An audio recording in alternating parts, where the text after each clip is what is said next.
Hello! Today I want to talk to you about how I made this, my maple cookie coffee table.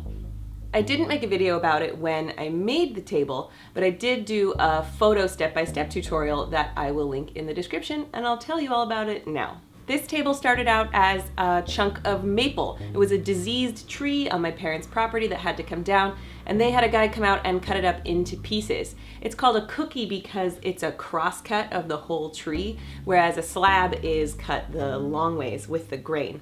To preserve the beautiful bark, I chose to encase the table in bar top epoxy. That's got a durable, waterproof, very hard, sturdy, and glossy finish. But it's a nasty chemical and a lot can go wrong. Even though the steps are pretty simple, if you don't do them exactly right, you could end up ruining your very nice piece of lumber. This was my first bar top epoxy project and I wanted to make sure to get it right. So I had a couple pieces of scrap wood of this maple that I used. I highly recommend using a scrap piece or just a different piece entirely of material to practice on so that you can gain confidence in the method. The hardest part about this project for me was that I had to create a sort of controlled environment for the table epoxy to cure inside my small Brooklyn apartment where I have a cat and a dog. So I used chairs and a big old plastic drop cloth to construct a sort of dust tent. I was very cautious to cover the floor with cardboard and more plastic in a way where if the epoxy got on the plastic it wouldn't seep out the seams and onto the hardwood floor, because when it cures it's completely solid and it would be impossible to get it off the floor, and there goes my security deposit. I was able to mix up a small batch of epoxy and test out a method I read about where you use a heat gun to pop the bubbles in the epoxy right before it cures. Not only did I read the instructions really carefully, but I also watched a lot of YouTube videos of people using bar top epoxy so I could get an idea of the process before I started. After I had confidence with my sample pieces, I was ready to move on to this guy.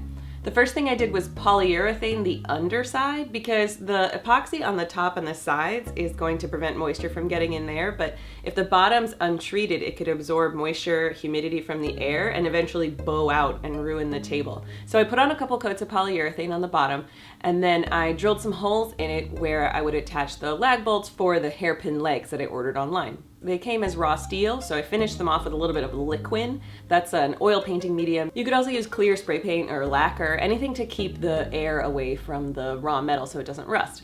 Then I attached the legs and covered them in plastic so that they wouldn't get epoxy on them, and set up the quite heavy table inside my dust tent.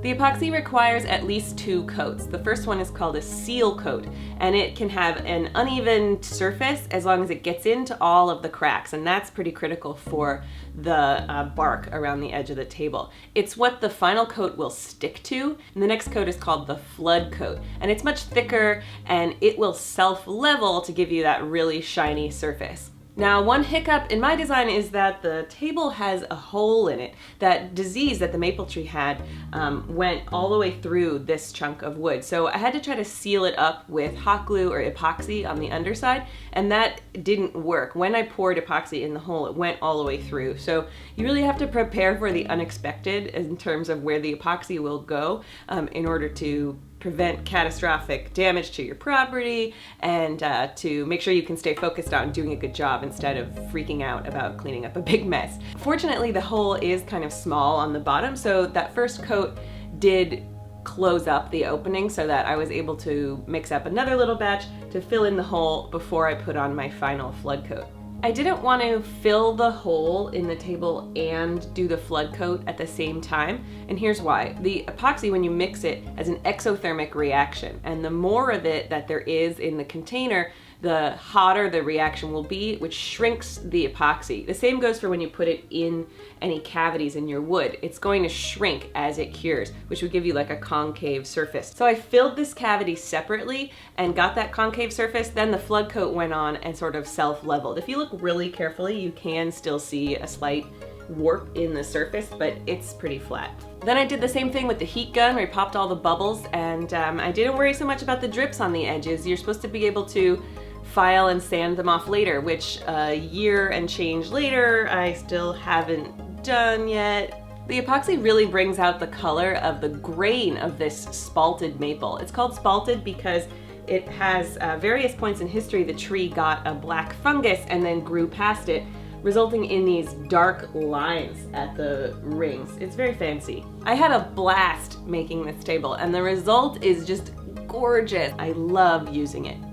Some things you should keep in mind about a bar top epoxy surface is that it's completely waterproof, so you can spill anything you want on it, and you can even put cold beverages right on it. The condensation's not a problem. However, it can't stand up to high heat, which would melt the epoxy. So if you want to put a hot thing down on it, I think a cup of coffee is fine and has been on my table, but if you want to put something down hotter, make sure to use a trivet or a pot holder so you don't risk melting the surface of your beautiful epoxy table. Thank you so much for watching. If you liked this video, press the button for me and make sure you're subscribed to catch the next one. If you have any questions, leave them below and I'll tackle them in a future vlog. I do also have a Patreon campaign if you want to support my videos directly. Thank you so much.